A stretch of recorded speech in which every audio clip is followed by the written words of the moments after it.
Hello dear students, welcome to my channel again. So, as the official first session of our communicative English classes, here I like to discuss the last unit of our textbook, that is Take It Light. So here we can see that this unit mainly focuses on the language of humor, and which mainly talks about how humor can be created through language. അപ്പോൾ ഈ ഒരു യൂണിറ്റിനകത്ത് പ്രധാനമായും എന്തൊക്കെ കാര്യങ്ങൾ പഠിക്കണം എന്ന കാര്യം നമ്മളിവിടെ ഡിസ്കസ് ചെയ്യും. അപ്പൊ നിങ്ങൾ ആദ്യം തന്നെ പറയാമല്ലോ, ഇത്രയും കാര്യങ്ങൾ അറ്റ്ലീസ്റ്റ് എന്താണെന്നുള്ളതിനെ കുറിച്ചൊരു ധാരണയുമായിട്ട് നിങ്ങൾ ഇങ്ങോട്ട് പോകാൻ പാടുള്ളൂ, എക്സാം ഹാളിലേക്ക് എൻ്റർ ചെയ്യാൻ പാടുള്ളൂ. അപ്പൊ അതാണ് നമ്മളിവിടെ പറയുന്നത് കേട്ടോ. അപ്പൊ നമ്മളിവിടെ പറഞ്ഞ കാര്യം ശ്രദ്ധിക്കുക. Last unit take it light എന്ന് പറയുന്ന ഈ ഒരു യൂണിറ്റ് പ്രധാനമായും വെർബൽ ഹ്യൂമർ, എങ്ങനെ വാക്കുകളിലൂടെ അല്ലെങ്കിൽ ഒരു ലാംഗ്വേജിന്റെ സഹായത്തോടു കൂടെ എങ്ങനെ നമുക്ക് ഹ്യൂമർ ക്രിയേറ്റ് ചെയ്യാൻ പറ്റും എന്നുള്ളതാണ് ഇവിടെ നമ്മൾ പഠിക്കുന്നത്. അപ്പൊ ഇതില് പ്രധാനമായും വരുന്ന ചോദ്യം എന്തെന്നുള്ളത് ഞാൻ ആദ്യം പറയട്ടെ. ഐ തിങ്ക് ഈ ഒരു യൂണിറ്റിനകത്ത് നിന്ന് ആദ്യം നമ്മൾ പ്രതീക്ഷിക്കുന്ന ഒരു ക്വസ്റ്റ്യൻ, ദാറ്റ് ഈസ് ഒരു ഫണി ക്യാപ്ഷൻ എഴുതാനുള്ള ഒരു ചോദ്യം നമ്മൾ പ്രതീക്ഷിക്കുന്നുണ്ട്. സാധാരണ ഗതിയിൽ ഇവിടുന്ന് ചോദിക്കുന്ന ചോദ്യം അതാണ്. ഒരു കോമിക് ആയിട്ടുള്ള ഒരു പിക്ചർ നിങ്ങളെ കാണിച്ചിട്ട് അതിനൊരു ക്യാപ്ഷൻ കൊടുക്കാൻ വേണ്ടിയിട്ട് പറയും. നമ്മൾ ഒരുപാട് തവണ പ്രാക്ടീസ് ചെയ്തതാണ്. അതല്ലാന്നുണ്ടെങ്കിൽ നിങ്ങൾ ജസ്റ്റ് ആ ഒരു പിക്ചർ ഒന്ന് കണ്ട് മനസ്സിലാക്കിയതിനു ശേഷം ഏറ്റവും ആപ്റ്റ് ആയിട്ടുള്ള ഒരു ക്യാപ്ഷൻ എന്ത് ചെയ്യുക, അതും കൊടുക്കുക. ഇതാണ് ആദ്യം നമ്മളോട് പ്രതീക്ഷിക്കുന്ന ഒരു ചോദ്യം. And here the second one, that is limericks. That's a serious concern. Limerick എന്താണ് എന്ന കാര്യം നിങ്ങൾക്ക് അറിയാമല്ലോ. ലിമറിക് ബേസ്ഡ് ആയിട്ട് ക്വസ്റ്റ്യൻ വരാറുള്ളത് ലിമറിക്കിന്റെ ആദ്യത്തെ ഒരു ഒന്നോ രണ്ടോ വരികൾ, ഏറ്റവും കൂടുതലായി ഒരു വരിയെ ചോദിച്ചിട്ടുള്ളൂ. പക്ഷേ രണ്ടാമത്തെ വരി എഴുതാൻ വേണ്ടിയിട്ടും രണ്ട് വരികളാക്കിയിട്ട് എഴുതാൻ വേണ്ടിയിട്ടും നമ്മളോട് ചോദിക്കാം. So that's an easy one. ഒരു മോഡല്, ഒരൊറ്റ മോഡല് നമ്മൾ പഠിക്കുകയാണെന്നുണ്ടെങ്കിൽ നമുക്ക് എഴുതാൻ പറ്റൂടാ. അതായത് അവിടെ ഇമ്പോസിബിൾ ആയിട്ടുള്ള കാര്യങ്ങളെ കുറിച്ചാണ് ശരിക്കും ഈ ലിമറിക്കിനകത്ത് പറയുന്നത്. അതിൻ്റെ ഒരു ഫോമാറ്റും ഇത്ര ലൈൻസ് ഇത്ര സിലബിൾ അങ്ങനെ ഒരു കണക്കൊക്കെ ഉണ്ട്. പക്ഷേ ഇവിടെ ഇത് ശരിയാക്കാൻ നമുക്ക് അതൊന്നും മനസ്സിലാക്കേണ്ട കാര്യമില്ല. അപ്പോൾ നിങ്ങളൊരു കാര്യം മനസ്സിലാക്കുക, ഒരു മനുഷ്യനെ കുറിച്ചാണ് പറയുന്നതെന്നുണ്ടെങ്കിൽ അത് നമുക്ക് പറയാൻ സുഖമാണ്, അത് എഴുതാൻ സുഖമാണ്. ഇപ്പോൾ ഫോർ എക്സാമ്പിൾ ഞാൻ അങ്ങനെ പറയാണ്, there was a boy. ഇനി ബാക്കി കംപ്ലീറ്റ് ചെയ്യാനാണ് നമ്മളോട് പറയാ. അങ്ങനെ നമ്മളോട് പറയുമ്പോൾ ഒരു മനുഷ്യന് ചെയ്യാൻ പറ്റാത്തതായിട്ടുള്ള ഒരു ക്വാളിറ്റിനെ കുറിച്ചായിരിക്കണം നമ്മൾ അടുത്തതായിട്ട് അവിടെ പറയുന്നത്. For example I can say that there was a boy who could fly. അല്ലേ, മനുഷ്യന് പറക്കാൻ പറ്റുമോ? പറ്റൂലല്ലോ. അപ്പോൾ there was a boy who could fly. അങ്ങനെ നമ്മൾ അത് എഴുതുകയാണ്. ഓക്കെ, അതേപോലെ ഇനിയിപ്പോ മനുഷ്യനല്ല എന്നാണെന്നുണ്ടെങ്കിൽ ഒരു ആനിമലോ അതല്ലെങ്കിൽ വേറെ എന്തെങ്കിലും ആയിരിക്കും. അപ്പൊ അവരെ കൊണ്ട് ഇമ്പോസിബിൾ അല്ലാത്തൊരു കാര്യത്തെ കുറിച്ച് എഴുതുക. there was a fish who could walk. Correct അല്ലേ? അപ്പൊ ആ ലിമറിക് അതുപോലെയുള്ള ഒരു ക്വസ്റ്റ്യൻ ആയിട്ട് നമുക്ക് വരും. ഐ തിങ്ക് നമ്മുടെ ടെക്സ്റ്റ് ബുക്കിനകത്ത് ലിമറിക്കിന്റെ മോഡലുകളുണ്ട്. അതിന്റെ ഏതെങ്കിലും ഒരു ലിമറിക് ഫസ്റ്റ് 2 ലൈൻസ് പഠിക്കുകയാണെന്നുണ്ടെങ്കിൽ അതേ ഒരു പാറ്റേണിൽ എഴുതുകയാണെന്നുണ്ടെങ്കിൽ simply we will get the marks. Okay, അപ്പൊ ഈ ലിമറിക് എന്നുള്ള ആ ഒരു ഏരിയ ഒരിക്കലും നമ്മളിവിടെ മറന്നു പോകാൻ പാടില്ല കേട്ടോ. ഇതല്ലാതെ ഈ ഒരു യൂണിറ്റിനകത്ത് ചെയ്യുന്ന റൈമിംഗ് വേർഡ്സ് നമ്മളോട് ചോദിക്കാറുണ്ട്. എക്സാമ്പിൾ എങ്ങനെയാ വരികയെന്ന് ചോദിച്ചു കഴിഞ്ഞാൽ, ഫോർ എക്സാമ്പിൾ ഒരു ലൈൻ ഹാർട്ട്. ഹാർട്ട് എന്ന് ഒരു വാക്ക് അവിടെ തന്നിട്ട് അതുപോലെ റൈം ചെയ്യുന്ന ഒന്നോ രണ്ടോ വാക്കുകൾ എഴുതാൻ വേണ്ടിയിട്ട് നമ്മളോട് പറയാം, അല്ലേ? അപ്പൊ ഹാർട്ട് എന്ന വാക്യത്തിന് നമുക്ക് സെയിം റൈം ചെയ്യുന്ന വാക്ക് കൊടുത്തൂടെ? ഹാർട്ട്. അതുപോലെ കാട്ട് ഒക്കെ ആ ഒരു സെയിം റൈം ആണല്ലോ. അതുപോലെ ടെയിൽ, ടെയിൽ, സെയിൽ, വെയിൽ, ഈ സാധനങ്ങളൊക്കെ റൈം ചെയ്തതാ. റൈമിംഗ് വേർഡ്സ് എഴുതാനുള്ള ഒരു 1 മാർക്കിന്റെ ഒരു ക്വസ്റ്റ്യൻ കൂടെ സാധാരണ ഈ ഒരു യൂണിറ്റ് ബേസ്ഡ് ആയിട്ട് നമ്മളോട് ചോദിക്കാറുണ്ട്. ഇനി ഇതല്ലാതെ സിമിലീസ് ബേസ്ഡ് ആയിട്ട് ചോദ്യങ്ങൾ അവിടുന്ന് വരാറുണ്ട്. നമ്മുടെ ടെക്സ്റ്റ് ബുക്കിനകത്ത് സിമിലീസിനെ കുറിച്ച് പറയുന്ന ഒരു ഏരിയ ഉണ്ടല്ലോ. നിങ്ങളത് ജസ്റ്റ് ഒന്ന് നോക്കണം, ഒന്ന് ഓർത്ത് വെക്കുന്നത് നല്ലതാണ്. 1 മാർക്ക് ആണെങ്കിൽ പോലും അത് ചോദിക്കാറുണ്ട്. ഫോർ എക്സാമ്പിൾ അവിടെ പറയുന്നുണ്ട് ആസ് ലാർജ് ആസ് ഡാഷ് എന്നുണ്ടാവും. നമ്മളവിടെ പഠിക്കുന്നില്ലേ ആസ് ലാർജ് ആസ് ലൈഫ്.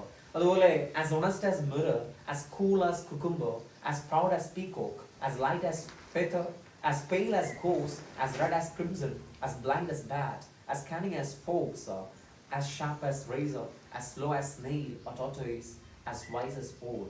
അപ്പോൾ ഈ സിമിലി റിലേറ്റഡ് ആയിട്ടുള്ള ഒരു 1 മാർക്ക് സാധാരണഗതിയിൽ ചോദിക്കാറുണ്ട്. അപ്പൊ ഇത് നോക്കിപ്പോയെങ്കിലേ ആ മാർക്ക് നമുക്ക് കിട്ടുള്ളൂ. അപ്പൊ അതുകൊണ്ട് നിങ്ങൾ എന്ത് ചെയ്യരുത്, നോക്കാണ്ട പോകരുത്. ജസ്റ്റ് ഒന്ന് കണ്ടൊരു പരിചയം ഉണ്ടെങ്കിൽ തന്നെ നമുക്ക് ഇതിന് കിട്ടും. സുഖമായിട്ടുള്ള ഒരു സംഗതിയാണത്. ഓക്കെ, അപ്പൊ ഈ സിമിലീസ് ബേസ്ഡ് ആയിട്ട് അവിടെ സംഗതി വരാം. ദെൻ ഈ ഒരു യൂണിറ്റിനകത്ത് ഡിസ്കസ് ചെയ്യുന്നത് അമ്യൂസിങ് ആഡ്സ് എന്ന് പറയുന്ന ഒരു ചെറിയൊരു കോണ്ടന്റ് അവിടെ ഉണ്ടായിരുന്നു അല്ലെ. അതായത് അവിടെ നൈക്കിന്റെ, അഡിഡാസിന്റെ, ഐ മീൻ പ്രധാനപ്പെട്ട ചില കമ്പനികളുടെ, ചില ബ്രാൻഡുകളുടെ അമ്യൂസിങ് ആയിട്ടുള്ള ആഡ്സ് അവിടെ തന്നിട്ടുണ്ടായിരുന്നു. അപ്പൊ അത് ജസ്റ്റ് അങ്ങനെയൊന്നും ഉണ്ട് എന്നുള്ളത് ജസ്റ്റ് ഒന്ന് മനസ്സിലാക്കി വെക്കുക. ഓക്കെ, ഇനി ഇതല്ലാതെ നമ്മളോട് ചോദിക്കുന്നത് എന്താ പറയുക, ഇവിടെ അവിടെ പാരഡിങ് ജസ്റ്റ് ഒന്ന് പറയുന്നുണ്ടേ. I mean twinkle twinkle little star, അതിനെ ബേസ് ചെയ്തിട്ട് ഒരു പാരഡി ഒക്കെ പഠിക്കുന്നുണ്ടല്ലോ. പാരഡി ഒന്നും എക്സാമിന് അത്ര കണ്ട് ചോദിക്കാറില്ല, പക്ഷെ അങ്ങനെ ഒരു സംഗതി ഉണ്ട് എന്നുള്ളത് നമ്മൾ മനസ്സിലാക്കി വെക്കുക. A+ ആണ് നിങ്ങൾ ഇന്റന്റ് ചെയ്യുന്നുണ്ടെങ്കിൽ ഒരു പാരഡി ഒക്കെ പഠിക്കുന്നത് നല്ലതാണ്. ഓക്കെ, ഇതല്ലാതെ ആ ഒരു യൂണിറ്റിനകത്ത് പ്രധാനമായിട്ടും പറയുന്ന സംഗതി verbal humour. Verbal humour separate ആയിട്ട് നമ്മളൊരു അഡീഷണൽ വീഡിയോ ചെയ്തിട്ടുണ്ടായിരുന്നു. I think you know it very well. Verbal ഹ്യൂമറിനകത്ത് പ്രധാനമായിട്ടും പറയുന്ന കാര്യങ്ങൾ പണ്ണ്, മെലപ്രോപ്പിസം, അതുപോലെ spoonerism, over statement, under statement, then absurdity, ഇതുപോലെയുള്ള കുറച്ച് കണ്ടെന്നാണ് അവിടെ പറയുന്നത്. ഇതെല്ലാം നിങ്ങൾക്ക് മനസ്സിലായിട്ടുണ്ടാവുന്ന ഞാൻ കരുതുന്നുണ്ട്. ഫോർ എക്സാമ്പിൾ, ആദ്യം ഞാൻ പണ്ണെന്ന് പറയട്ടെ. Pun is a play of words ആണ്. വാക്കുകൾ കൊണ്ടുള്ള ഒരു ഗെയിമിനെയാണ്, ഒരു പ്ലേനെയാണ് നമ്മൾ എന്തെന്ന് പറയാ, പണ്ണെന്ന് പറയാ. Simply we can say that double meaning words ആണ് ആക്ച്വലി പണ്ണെന്ന് പറയുന്നത്. ഞാനൊരു ഉദാഹരണം പറഞ്ഞിട്ടുണ്ടായിരുന്നു. If I say that I mean the largest building in the city is a library, it has a lot of stories. അങ്ങനെ ഞാൻ പറയാണ്. അതായത് ഈ സിറ്റിയിലെ ഏറ്റവും വലിയ ഒരു ബിൽഡിംഗ് എന്ന് പറയുന്നത് ഒരു ലൈബ്രറിയാണ്. It has a lot of stories എന്ന് പറഞ്ഞാൽ ആ ലൈബ്രറിക്കകത്ത് ഒരുപാട് കഥകളുണ്ട് എന്നതല്ല. അവിടെ എന്താ, അവിടെ സ്റ്റോറീസ് എന്നുള്ളതുകൊണ്ട് ഉദ്ദേശിക്കുന്നത് നിലകൾ, അതായത് ആ ബിൽഡിങ്ങിന് ഒരുപാട് നിലകളുണ്ട് എന്നുള്ളതാണ് അവിടെ ഉദ്ദേശിക്കുന്നത്. അപ്പോൾ ഡബിൾ മീനിങ് ആണ് സ്റ്റോറി എന്ന വാക്യത്തിന്. കഥ എന്ന അർത്ഥവും ഏതർത്ഥവും കൂടെ ഉണ്ട്, നിലകൾ, ഫ്ലോർ എന്നുള്ളൊരു മീനിങ് കൂടെ അവിടെ വരുന്നുണ്ട്. അപ്പൊ അങ്ങനെയുള്ള വാക്കുകളെയാണ് നമ്മൾ പണ്ണെന്ന് പറയാ കേട്ടോ. ഓക്കെ, ദെൻ അടുത്തത് മെലപ്രോപ്പിസം അല്ലെ. മെലപ്രോപ്പിസം ഫെമിലിയർ ആണ്. മെലപ്രോപ്പിസം സ്പൂണറിസം ആണ് സാധാരണഗതിയിൽ എക്സാമിന് ഏറ്റവും കൂടുതലായിട്ട് ചോദിക്കാറ്. അത് ഏതാണ്, വെർബൽ ഹ്യൂമർ ഏതാണ് എന്നുള്ള രൂപേണയാണ് ക്വസ്റ്റ്യൻ വരാറുള്ളത്. അപ്പൊ ഞാൻ പറയട്ടെടാ, മെലപ്രോപ്പിസം അതായത് ഐ തിങ്ക് റിച്ചാർഡ് ഷെറിഡന്റെ ദ റൈവൽസ് എന്ന് പറയുന്ന ഒരു വർക്ക് ഉണ്ട്. ആ വർക്കിനകത്തെ ഒരു ക്യാരക്ടറാണ് മിസസ് മെലപ്രോപ്പ്. അവരിപ്പോഴും ഇങ്ങനെ അവരുടെ ആ ഒരു സംസാര ശൈലിയിൽ ഇങ്ങനെ ടങ് ട്വിസ്റ്റ് ചെയ്യുന്ന പോലെ, അല്ലെങ്കിൽ ഇങ്ങനെ ഒരു വാക്കുപിഴ പലപ്പോഴായിട്ട് അവരുടെ ഇതിൽ വരാറുണ്ടായിരുന്നു. അങ്ങനെയാണ് ഇത് വരുന്നത്. ഈ മിസസ് മെലപ്രോപ്പ് എന്ന് പറയുന്ന ക്യാരക്ടറിൽ നിന്നാണ് മെലപ്രോപ്പിസം വരുന്നത്. ഒരു എക്സാമ്പിൾ പറയുകയാണെന്നുണ്ടെങ്കിൽ അത് ഒരൊറ്റ വാക്ക് അങ്ങോട്ട് ഇങ്ങോട്ട് മാറാണ്. ഫോർ എക്സാമ്പിൾ, ഞാൻ ഒരാളെന്റെ വീട്ടിലേക്ക് കടന്നു വരികയാണ്. അപ്പൊ ഞാൻ അയാളെ കണ്ട ഉടനെ തന്നെ oh my god who is this, welcome to my house എന്ന് പറയുന്നതിന് പകരം വെൽക്കം എന്ന് പറയാം. വെൽക്കം, വെൽക്കം ആ ഡബ്ല്യു മാറിയിട്ട് എന്ത് ചെയ്യാണ്, വെൽക്കം എന്നായി മാറാം. So that is malapropism. For example, ഒരു കാര്യം ശ്രദ്ധിക്കണേടാ, നമ്മുടെ ടെക്സ്റ്റ് ബുക്കിനകത്ത് വെർബൽ ഹ്യൂമർ എന്ന് പറയുന്ന ഒരു ഏരിയ തന്നെ ഉണ്ടല്ലോ. അവിടെ പറയുന്ന കാര്യങ്ങൾ ശരിക്കും പഠിക്കുക. അതിനകത്ത് യൂസ് ചെയ്തിട്ടുള്ള സെയിം എക്സാമ്പിൾസ് ആണ് എക്സാമിന് നമ്മൾ ചോദിച്ചതായിട്ട് കണ്ടിട്ടുള്ളത്. അപ്പൊ അത് പഠിക്കുകയാണെങ്കിൽ ഇപ്പൊ ഫോർ എക്സാമ്പിൾ പണ്ണിന് അവിടെ ഒരു ഉദാഹരണമല്ലോ, I mean without geometry life is pointless. അത് നിരവധി തവണ ചോദിച്ചിട്ടുള്ള ചോദ്യം. അവിടെ തന്ന ക്വസ്റ്റ്യൻസ് തന്നെയാണ് ഏറ്റവും കൂടുതൽ ചോദിക്കാറുള്ളത്. അവിടെ മെലപ്രോപ്പിസത്തിന് ഒരു ഉദാഹരണം പറയുന്നുണ്ട്. I mean extra sensory perception എന്ന് പറയുന്നതിന് പകരം അവിടെ യൂസ് ചെയ്ത example I had an extra sensory perception എന്നാ. ആ സെഞ്ചുറി അവിടെ എന്ത് ചെയ്യാണ്, മിസ്റ്റേക്കൺ ആണ് ആ സെഞ്ചുറി. ഡെലിബറേറ്റ് ആയിട്ടോ അല്ലാതെയോ അവിടെ സെഞ്ചുറി എന്നാക്കിയതാണ്. ആക്ച്വലി ഉദ്ദേശിക്കുന്നത് എന്താ, സെൻസറി എന്നാണ്. അപ്പൊ അതാണ് മെലപ്രോപ്പിസം, പഠിക്കാണ്ട് പോകരുത്. ദെൻ സ്പൂണറിസം. സ്പൂണറിസം വില്യം സ്പൂണർ എന്ന് പറയുന്ന ഒരു ഓക്സ്ഫോർഡ് സ്കോളർ, അദ്ദേഹമാണ് ശരിക്കും സ്പൂണറിസം എന്നുള്ള ഒരു വെർബൽ ഹ്യൂമർ ശരിക്കും കൊണ്ടുവരുന്നത്. സ്പൂണറിസം എന്താന്ന് ചോദിച്ചു കഴിഞ്ഞാൽ രണ്ട് വാക്കുകൾ പരസ്പരം അങ്ങോട്ടും ഇങ്ങോട്ടും മാറാം. ഫോർ എക്സാമ്പിൾ, ഞാൻ പറയുകയാണെ എന്ത്, ഒരാൾ കിടക്കുന്നത് കണ്ടിട്ട് ഞാൻ പറയാണ് oh what a beauting sleepy, beauting sleepy. So here actually the word is sleeping beauty. Sleeping beauty എന്ന് പറയുന്നതിന് പകരം ആ ബ്യൂട്ടിയുടെ സ്ലീപ്പിംഗിലേക്ക് ബ്യൂട്ടിങ് എന്നായി മാറിയും നേരെ അങ്ങോട്ടും ഇങ്ങോട്ടും തിരിയാണ്. അപ്പൊ അതാണ് ശരിക്കും സ്പൂണറിസം. കഴിഞ്ഞ മോഡൽ എക്സാമിനകത്ത് സ്പൂണറിസം റിലേറ്റഡ് ആയിട്ട് ക്വസ്റ്റ്യൻ വന്നല്ലോ. ഏതായിരുന്നു? മാസ്റ്റർ പ്ലാൻ എന്നത് പ്ലാസ്റ്റർ മാൻ എന്ന രീതിയിൽ തന്നിട്ടായിരുന്നു. അതാണ് സ്പൂണറിസം. സ്പൂണറിസം അപ്പം നിങ്ങൾ പഠിക്കണേ.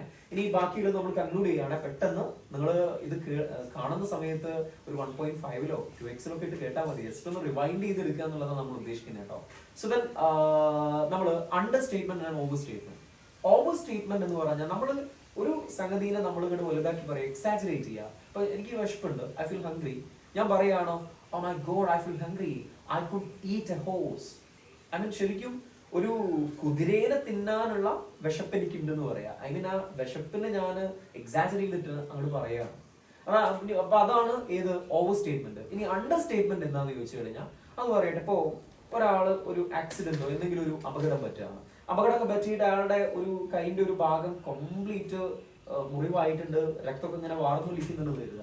ഇത് കണ്ടിട്ട് ഞാൻ അവരോട് പറയണം, ഓ ജസ്റ്റ് സ്ക്രാച്ച്, ഓ ചെറിയൊരു സ്ക്രാച്ച് അല്ലേ ഉള്ളൂ എന്ന് പറയാം. അപ്പൊ അതിനെ എന്ത് ചെയ്യാണ്? ഐ മീൻ നമ്മള് ആ ഒരു വില കുറച്ചിട്ട് ഐ മീൻ ഒരു താഴ്ത്തിയിട്ട് കാണുകയാണ്. അതാണ് അണ്ടർ സ്റ്റേറ്റ്മെന്റ്. ഓക്കെ. ദെൻ അവിടെ അബ്സേർഡിറ്റി ഉണ്ട്. അബ്സേർഡിറ്റി എന്ന് പറഞ്ഞാൽ ശുദ്ധ മണ്ടത്തരം റിലേറ്റഡ് ആയിട്ടുള്ള, ഐ മീൻ കേൾക്കുമ്പോൾ തന്നെ ഒരു മണ്ടത്തരമായിട്ട് നമുക്ക് തോന്നുന്ന കാര്യങ്ങൾ, അതാണ് അബ്സേർഡിറ്റി. ദെൻ ഒരൊറ്റ കണ്ടന്റ് കൂടി അവിടെ ഉണ്ട്. ഇപ്പോൾ for this water is very wet, I mean അങ്ങനെയുള്ള ഒരു കണ്ടന്റും കൂടി ഉണ്ട്.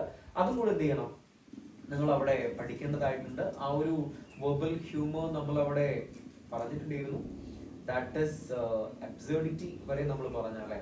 ഓക്കെ. അപ്പൊ ആ ഒരു എക്സാമ്പിളും കൂടെ അവിടെ പഠിക്കണേ. ലാസ്റ്റ് പറഞ്ഞ ഒരു സംഗതി ശ്രദ്ധിക്കുക, this water is very wet. അല്ലെങ്കിൽ ഒരു ഐസ് കട്ട തൊട്ടിട്ട് പറയണോ, oh this ice is very cold. I mean അങ്ങനെയുള്ള ഒരു സംഗതി അതും കൂടെ വെർബൽ ഹ്യൂമറിനകത്തുണ്ട്. വെർബൽ ഹ്യൂമറിനകത്ത് നിരവധി തവണ ചോദിച്ചിട്ടുള്ളത് ഏതൊക്കെയാ? ഈ മെലപ്രോപ്പിസം, സ്പൂണറിസം ആണ്. വൺ മാർക്കിന്റെ ക്വസ്റ്റ്യൻ ആണ്.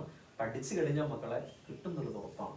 അപ്പൊ നിങ്ങൾ എന്ത് ചെയ്യുക, ഇത്രയും ക്വസ്റ്റ്യൻസ് ആണ്. ദെൻ ഒയ്യോ ഒരു സംഗതി നമ്മൾ മറന്നുപോയേ, ഒരു കാർട്ടൂൺ ക്യാരക്ടർ പഠിക്കാതെ പോകരുത്. ടോം ആൻഡ് ജെറി എങ്കിൽ ടോം ആൻഡ് ജെറി, വേറെ ഏതെങ്കിലും ഒരാളാണെങ്കിൽ അയാള്, ഒരു നിങ്ങളുടെ ഫേവറേറ്റ് ആയിട്ടുള്ള ഒരു കാർട്ടൂൺ ക്യാരക്ടറിനെ കുറിച്ച് എഴുതാൻ നിങ്ങൾ പഠിക്കണം. പഠിക്കാതെ പോകരുത്. A+ ആണ് നിങ്ങൾ എന്തിന്റെ ചെയ്യുന്നുണ്ടെങ്കിൽ ഒരു കാർട്ടൂൺ ക്യാരക്ടർ ടോം ആൻഡ് ജെറിയെ കുറിച്ചോ ഏതെങ്കിലും ഒരാളെ കുറിച്ച് എഴുതാൻ വേണ്ടിയിട്ട് നിങ്ങൾ പഠിക്കണം. അത്രയും കാര്യങ്ങൾ പഠിക്കുകയാണെന്നുണ്ടെങ്കിൽ this unit is very simple. Then അവിടെ ഒരു ടോൾ ടെയിലിന്റെ ഒരു ക്വസ്റ്റ്യനും കൂടെ വരാറുണ്ട്. ടോൾ ടെയിൽ എന്ന് പറഞ്ഞാൽ തള്ളാണ്. അങ്ങോട്ട് ചില കഥകൾ നമ്മളങ്ങോട്ട് ഉണ്ടാക്കി പറയും, ഒരു ഫെയറി ടെയിൽ പോലെ നമ്മൾ പറയുന്നതാണ്. കഴിഞ്ഞ എക്സാമിനാണ് അങ്ങനെ ഒരു ചോദ്യം വന്നു അല്ലെ. ഐ മീൻ കുറച്ച് ഹിന്റുകൾ തന്നിട്ട് ഒരു ടോൾ ടെയിൽ ക്രിയേറ്റ് ചെയ്യാൻ പറഞ്ഞു. അപ്പൊ നമ്മൾ എന്ത് ചെയ്താൽ മതി, ആ ഹിന്റുകൾ യൂസ് ചെയ്തിട്ട് ഒരു ഫെയറി ടെയിൽ പോലെ അതിലെന്ത് ചെയ്താൽ മതി, നിങ്ങളുടെ എന്തെങ്കിലും കഥകളാക്കിയിട്ട് അത് നിങ്ങൾ മാറ്റിയാൽ മതി, ഒരു ടൈറ്റിലൊക്കെ കൊടുത്തിട്ട്. അപ്പൊ ഇത്രയും കാര്യങ്ങളാണ് ടേക്ക് ഇറ്റ് ലൈറ്റ് എന്ന് പറയുന്ന ആ ഒരു യൂണിറ്റ്സിനകത്ത് നമുക്ക് പഠിക്കാനുള്ളത്. അപ്പോ ഇത് പഠിക്കുക എന്നുള്ളത് നിങ്ങളുടെ ഡ്യൂട്ടിയാണ്. So it's your duty. And so study well and wishing you all the very best and see you in another video. Let's be signing off. See you courses. Thank you.